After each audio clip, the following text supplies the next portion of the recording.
Hola compañeros, ¿qué tal? Muy buenos días. Espero que estén súper bien. El día de hoy vamos a ver el tema de cáncer hepático, siguiente tema de los temas que hemos estado revisando y que corresponde al día de hoy, así que vamos a darle con cáncer hepático. Primero, cuando nosotros hablamos de enfermedades del hígado, tenemos que hablar de los más importantes. Los más importantes y los que abarcaremos el día de hoy van a ser hepatocarcinoma y hepatoblastoma. Comenzamos primero con el hepatoblastoma. El hepatoblastoma es la neoplasia maligna primaria del hígado que tiene una etiología desconocida. No se conoce cuál es la causa exacta, pero lo que sí sabemos es que es un tumor embrionario y va a afectar a uno de 1 millón de niños menores de 15 años de edad. Aquí lo más importante dentro del hepatoblastoma es que va a tener una prevalencia y una predilección por los niños menores a los 2 años. Y vean, así es como podemos ver a un chiquitín con hepatoblastoma, en donde vamos a ver de forma característica una masa abdominal, la cual va a ser muy prominente y va a ser palpable. En los casos más graves se puede acompañar de ictericia. Si hablamos de la epidemiología y la prevalencia de las enfermedades, vamos a ver que el hepatoblastoma se encuentra dentro de las primeras 3 neoplasias en los niños, en nivel pediátrico. Entonces va a ser el tercer tumor maligno abdominal después del tumor de Wilms o el nefroblastoma y después del neuroblastoma. Algo importante y con lo cual lo vamos a poder diferenciar del carcinoma hepatocelular es que el hepatoblastoma va a presentarse hasta en un 66% en los primeros 2 años de vida. Bien, vamos ahora con los factores de riesgo que vamos a destacar aquí. Tres principales. El primero, que sea un niño que al nacer haya tenido menos de 1.000 gramos, ese es un factor de riesgo. Otro, que la madre haya recibido un tratamiento de infertilidad. Y el tercer factor de riesgo es que el índice de masa corporal de la madre sea un índice de masa corporal elevado, es decir, sea una paciente con sobrepeso. Para el cuadro clínico, tenemos que al nosotros hacer una exploración física de nuestro pediátrico, vamos a encontrar una masa intraabdominal que va a ser palpable, que va a ser firme y que se va a evidenciar, como lo veíamos en el caso anterior del pequeño. Algunos niños van a padecer dolor abdominal, sin embargo, eso es un poco subjetivo. El dolor en los niños pediátricos se va a referir con irritabilidad y van a presentar retraso en el crecimiento. Entonces, si nosotros juntamos los factores de riesgo, el cuadro clínico, podemos tener una alta sospecha de un hepatoblastoma. Sin embargo, lo que nos dice la guía de práctica clínica es que lo más recomendable de todo es realizar una buena historia clínica con énfasis en los factores de riesgo del paciente y en el peso del recién nacido. Si es un niño que está teniendo problemas en su desarrollo, entonces podemos empezar a sospechar. Vamos a ver cómo hacemos el diagnóstico. Primero que nada, tenemos que tener un niño que no crece, que tiene una masa intraabdominal, por lo tanto es una clínica que es compatible. Ahora, este tumor tiene la característica de diseminarse fácilmente. Entonces, a mayor número de metástasis que existan, va a prevalecer una menor supervivencia en el menor. Por lo tanto, resulta imperioso e indispensable evaluar cuál es la extensión del tumor. Y para nosotros poder evaluar cuál es la extensión del tumor, debemos de realizar una TAC. Entonces, la tomografía de abdomen va a ser el primer estudio que vamos a solicitar nosotros en el caso del hepatoblastoma. Y vamos a dividirlos en tumores de alto riesgo y en tumores de bajo riesgo. ¿Cómo se va a poder dividir los tumores entre bajo y alto riesgo?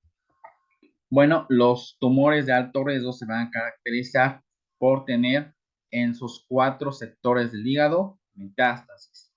y estas metástasis van a ser extrahepáticas, normalmente en ganglios abdominales. Entonces, eso en el momento que nosotros vemos metástasis y que se afectan los 4 sectores del hígado, estamos ante un tumor de alto riesgo o alto grado de malignidad.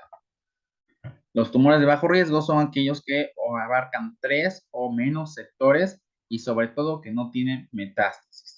¿Vale? Esa es la manera de estadificar a los tumores de alto riesgo o de bajo riesgo.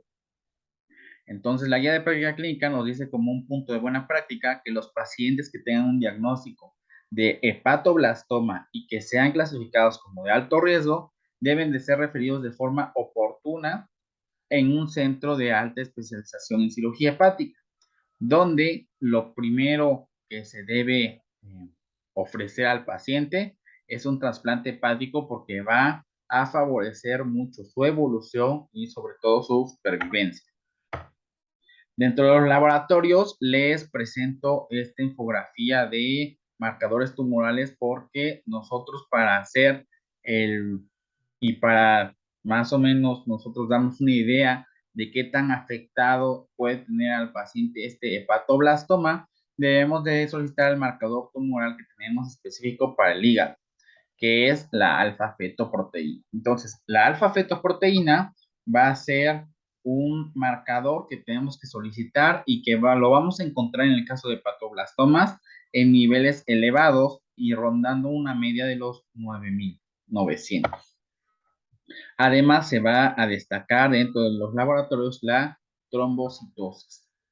Entonces, en la guía de práctica clínica nos dice que se recomienda realizar un estudio histopatológico a todos los pacientes que tengan una sospecha de hepatoblastoma, tanto de forma previa al tratamiento quirúrgico como después para tener un reporte de que si ese tratamiento quirúrgico fue el adecuado o no y cómo está nuestro pacientito.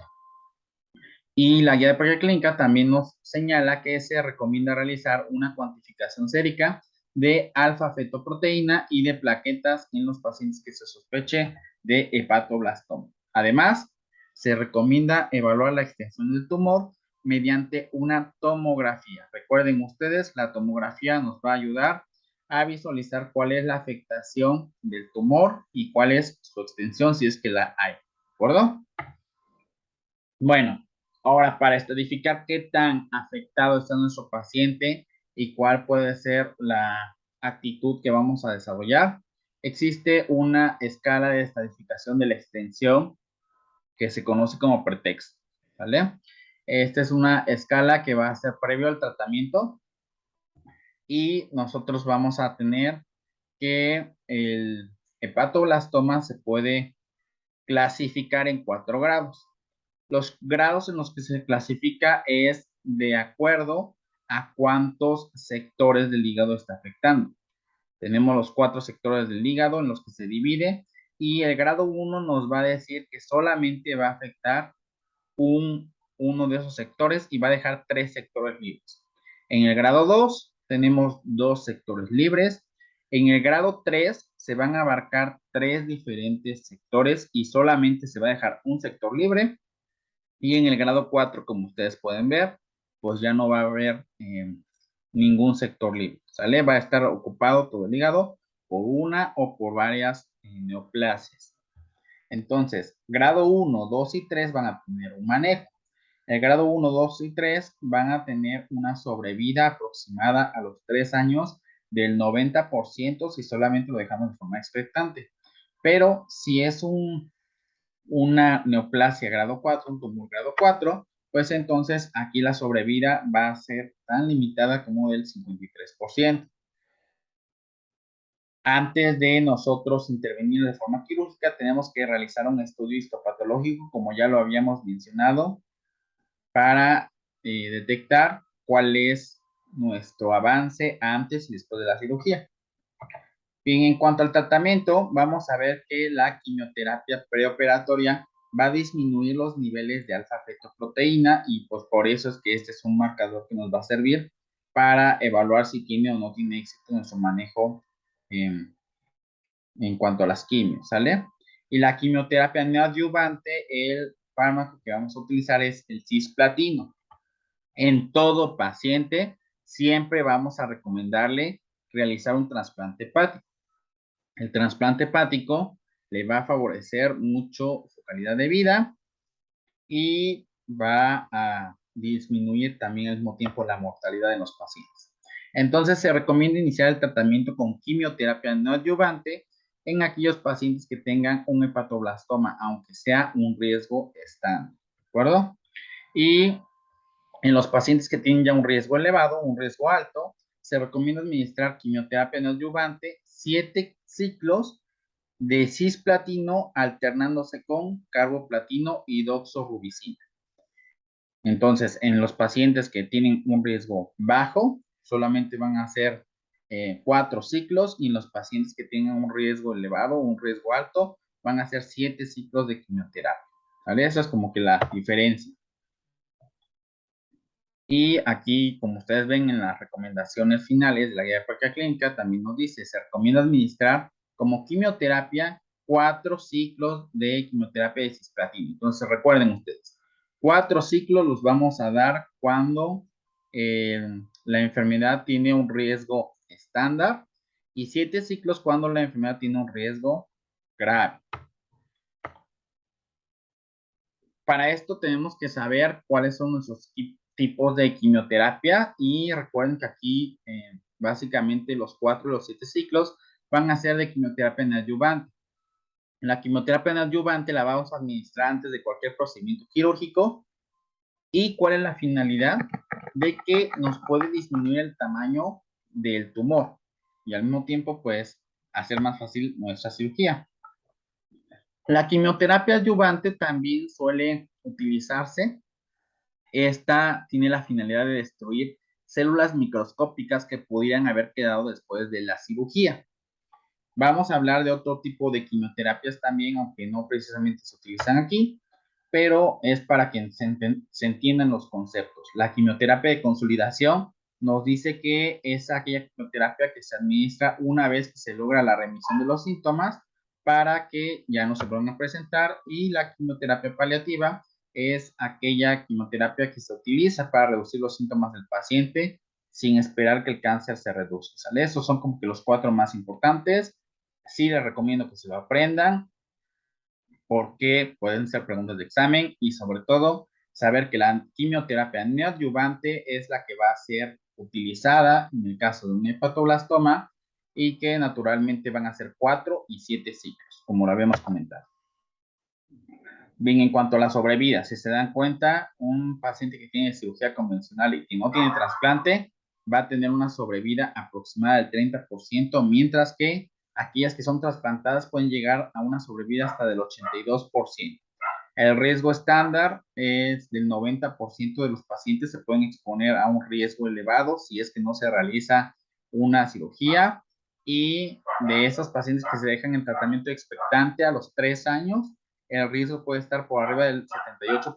Entonces, si nos damos cuenta, realmente el riesgo es muy elevado si nosotros dejamos la actitud expectante, y por eso es que justamente se recomienda realizar la cirugía en los pacientes acompañada de la quimioterapia. Y aquí, como punto de práctica clínica, también nos dice que se recomienda realizar un trasplante hepático en todos los pacientes que tengan un hepatoblastoma, ¿sale? Que sería lo ideal, pero sabemos que los recursos no siempre se encuentran, pero bueno, lo ideal es realizar a todos los pacientes un trasplante hepático. Bueno, vigilancia y seguimiento, se recomienda una revisión audiológica anual, ya que se ha visto que el hepatoblastoma pues también afecta al órgano del oído. Entonces tenemos que realizar una revisión audiológica, y la revisión también tiene que ser por el servicio de cardiología, por el uso de la doxirubicina. Más adelante vamos a ver un poquito de la doxirubicina, que es uno de los tratamientos que empleamos en esta neoplasia. Y aquí, como un punto de buena práctica, nos dice la guía de práctica clínica que se sugiere el seguimiento de los pacientes con hepatoblastoma, donde, acuérdense ustedes, el seguimiento lo tenemos que hacer con exploración física, la determinación de la alfa-fetoproteína, y la alfa-fetoproteína al menos el primer año post cirugía se debe de evaluar cada mes. ¿Con qué finalidad? Con ver de que el tumor no se esté reproduciendo nuevamente, ¿sale? Y el ultrasonido tiene que ser cada 2 meses en el primer año. Es decir, ¿cuántos ultrasonidos yo voy a hacer al año? En total van a ser 6. Y las determinaciones de alfa-fetoproteína el primer año van a ser 2. ¿De acuerdo? Muy bien. Eso es importante que lo aprendamos. Bien, nos pasamos al algoritmo.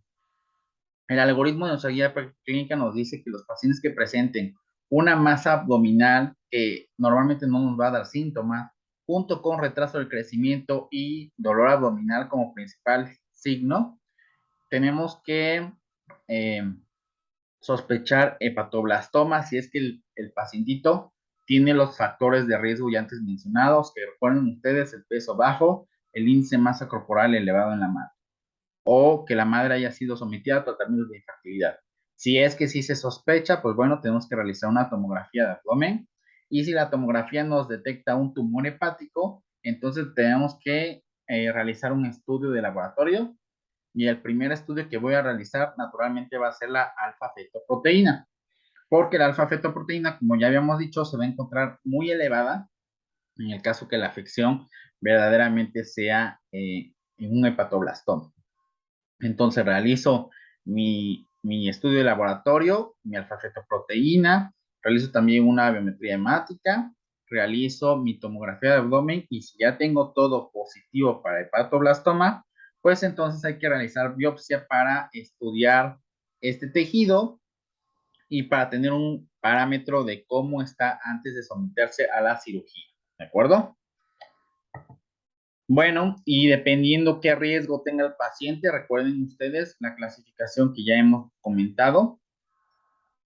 Vamos a tener a los pacientes con un riesgo estándar o un riesgo alto. Los pacientes que tengan un riesgo estándar deberán de someterse a una quimioterapia con cisplatino en 4 ocasiones, recuerden ustedes, y posteriormente pues darle seguimiento, el seguimiento que ya hemos comentado. En el caso de los pacientes que tengan un riesgo alto, se tienen que hacer una quimioterapia neoadyuvante, y aquí lo que se va a adicionar, aparte del cisplatino, tiene que ser carboplatino y doxirubicina, ¿sale? Se emplean estos 3 quimioterápicos, y posteriormente realizamos una tomografía de abdomen.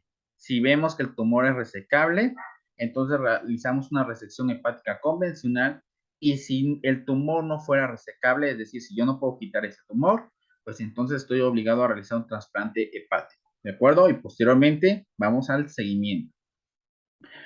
Muy bien, pues esto sería como que lo más importante de hepatoblastoma. Aquí tenemos algunos de los medicamentos, el cisplatino y el carboplatino, y la doxirubicina la vamos a comentar un poquito más adelante. Aquí está lo de la doxirubicina, que es el medicamento que vamos a revisar el día de hoy. Vamos a ver que su presentación de una caja va a traer una ámpula de 50 miligramos. Las indicaciones para el tratamiento de doxirubicina va a ser el tratamiento de enfermedades neoplásicas en general, y se va a utilizar en quimioterapia con otros fármacos citotóxicos, ¿sale? Eh, ¿Cuál es el mecanismo de acción de este quimioterápico? Va a tener un efecto citotóxico porque va a inhibir la replicación del nucleótido y va a favorecer la aparición de especies reactivas y radicales libres. Esto, como tal, en el organismo, lo que va a favorecer es la apoptosis celular, ¿sale? Entonces va a matar a las células, y una vez que ya las mata, pues ya. La dosis y la vía de administración va a ser vía intramuscular, 50 miligramos por metro cuadrado, y en el caso de los pediátricos, 30 miligramos por metro cuadrado al día durante 3 días, cada 4 semanas, más o menos así es como viene la cajita, y este es el medicamento que me interesaba que revisáramos para el día de hoy. Nos pasamos al último tema de cáncer hepático. Vamos a hablar propiamente del hepatocarcinoma, y una manera muy fácil de diferenciarlo del hepatoblastoma es ¿cuál? El grupo de edad, exactamente. A ver, compañeros, va la pregunta directa. ¿Cuál era el principal eh, rango de edad que presentaban los pacientes de hepatoblastoma? Muy bien, compañeros, pues la respuesta es correcta, lo que ustedes dijeron. El rango de edad en hepatoblastoma es pacientes menores de 2 años. Si se dan cuenta, aquí vamos a tener desde pacientes pediátricos de los 10 a los 14 años, y en adultos es el tumor primario más frecuente. Este también se presenta en la edad adulta. y va a tener una predilección por los hombres. Va a aparecer en 3 hombres por cada mujer y cada vez que nosotros presentemos un paciente con hepatocarcinoma, pues es una indicación de que hay que realizar un trasplante hepático. Sobre todo este hepatocarcinoma se asocia mucho con el virus de la hepatitis B y más o menos así es como se ve un hepatocarcinoma. Es una enfermedad muy agresiva. Los factores de riesgo van a ser el sexo masculino, que nosotros previamente hayamos tenido una infección activa de virus de hepatitis B o virus de hepatitis C. Pero si se dan cuenta, es en general una patología multifactorial, donde un punto a rescatar y que quizá pueda ser pregunta de examen es que el virus de la hepatitis C va a incrementar hasta 20 veces el riesgo de hepatocarcinoma. Y las enfermedades que también se asocian es el alcohol, enfermedades cirróticas como la enfermedad biliar también y el síndrome metabólico, la obesidad y todo lo que ello conlleva, también nos lleva a riesgo de presentar hepatocarcinoma. Y este dato que fue sacado del manual AMIR, que dice que de acuerdo con la guía de práctica clínica, la infección por el virus de la hepatitis B es el factor de riesgo de mayor peso, seguido por la infección de hepatitis C. Vean, la evolución de lo que es el carcinoma hepatocelular es interesante porque la infección, como lo habíamos mencionado por el virus de la hepatitis C, nos puede conducir a una enfermedad hepática crónica y cáncer de hígado.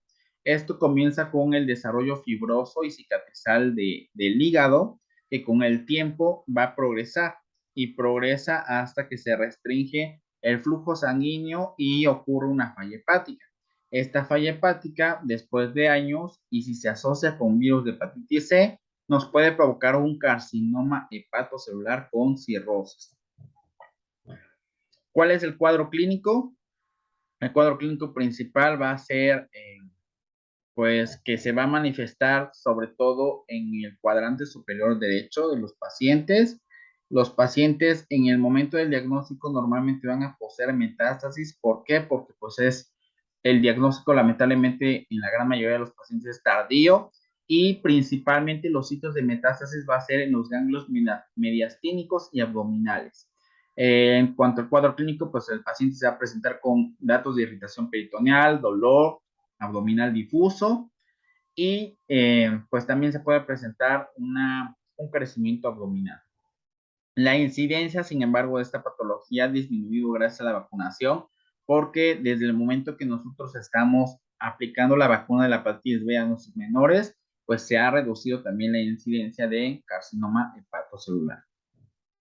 En el diagnóstico, a diferencia del hepatoblastoma, cuando es cáncer de hígado, nosotros sí tenemos que solicitar primero el ultrasonido y ya posteriormente la TAC. La TAC que nos va a servir para visualizar aquellos tumores que sean menores a 2 centímetros o también en algún caso también la resonancia magnética. Pero acuérdense, la ecografía solamente es una prueba de tamizaje y para estratificar necesito a fuercita la TAC.